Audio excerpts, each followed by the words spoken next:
Émotion, joie et plaisir aujourd'hui sur la plage de Bouc-en-Canotte. Baigneurs et surfeurs ont pu retrouver les eaux sécurisées de cette plage interdite depuis la crise requin.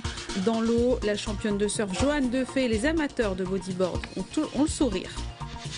Autre titre de l'actualité ce soir, Bouc-en-Canotte reprend enfin vie. Une mer calme, du soleil et des sourires s'affichaient sur le visage des baigneurs.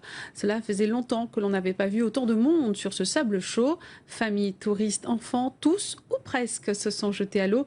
Mais il n'est pas toujours facile d'oublier en un coup de filet la crise requin. Voyez ce reportage d'Aurélie Constant. Cela faisait quelques mois qu'Yvette n'était pas venue se baigner à Boucan en famille. Pourtant habituée de cette plage, elle l'avait désertée avec le risque requin et l'interdiction de baignade. Avec ce nouveau filet de protection, elle n'a pas hésité à se mettre à l'eau. Avant, on allait à l'Ermitage et là, d'habitude, depuis longtemps, on venait à Boucan. Et là, comme ils ont mis le filet, on peut faire venir ici. Le fait qu'il y ait un filet, les requins ne vont pas passer par-dessus. Je pense, de toute façon, c'est bien surveillé. Franck et François sont de métropole. Le filet, ils n'en avaient pas entendu parler. Une bonne surprise pour eux en arrivant sur la plage ce matin. Malgré tout, oui, on est venu, mais c'est sûr qu'avec à l'esprit cette présence de requins. Oui. Avec les filets, on est tranquille. Voilà, donc c'est très bien. Mais tous ne sont pas rassurés pour autant. C'est le cas de Sabrina et Caroline, deux étudiantes en Erasmus. Elles n'ont pas encore osé se mouiller. On était vraiment tristes qu'on ne peut pas se baigner ici à Bouc-en-Canotte. Mais oui, maintenant, on peut se sentir un peu en sécurité.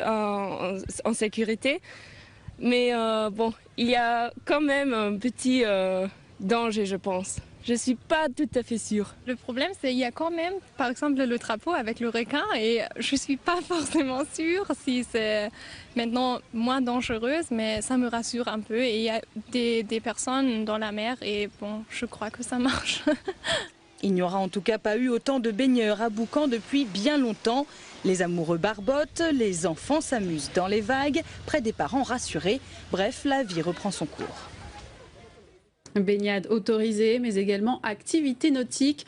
Les vagues n'étaient pas au rendez-vous, alors les surfeurs ont opté pour le paddle et les jeunes bodyboarders se sont donnés à cœur joie dans les eaux de Bouc-en-Canotte. Et aujourd'hui, vous avez pu y croiser notre championne de surf Joanne Defay ou encore l'équipe de France de saut à la perche Thierry Chapuis.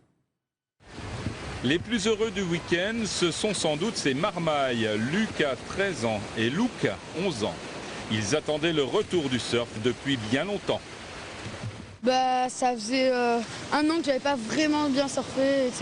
Je crois que il n'y a plus trop de risques pour surfer et c'est cool. Vous n'avez pas peur de vous éloigner alors là? Non, tout à l'heure je suis allé voir les filets, ils avaient l'air assez bien. Super content parce que ça fait du bien de reprendre à surfer en se disant qu'on est en sécurité. Et voilà. Là ça va, il n'y a pas trop de vagues, mais c'est bien pour reprendre les bases comme on avait perdu tout. Voilà. Avec ce dispositif tant attendu, la Réunion va pouvoir de nouveau faire pousser ses graines de champion ou de championne comme Joanne Defay en vacances sur son île entre deux saisons de compétition de surf professionnel. Pour l'instant, je me repose un peu et on va recommencer l'entraînement avec des filets, donc je vais pouvoir plus surfer évidemment, donc ça va vraiment me faire du bien. J'ai voyagé un peu autour du monde et les filets, c'est ce qui est mis en place partout et je pense que j'ai vraiment confiance en ça, moi. Une confiance que notre championne de surf a communiquée au champion de saut à la perche Renaud Lavillenie. Il ne vient pas à la Réunion chaque année que pour parfaire sa préparation physique. Je viens aussi pour profiter de l'île dans sa globalité et me ressourcer. Donc voilà, je dirais la possibilité de faire du surf est quelque chose de très intéressant parce que ça fait plusieurs années que je surfe un peu partout dans le monde. Donc voilà, pourquoi se priver de la Réunion, quoi. Il n'y a en effet plus aucune raison. Sable blanc, cocotiers, eau turquoise et filets de sécurité. Les surfeurs n'ont plus qu'à attendre les vagues.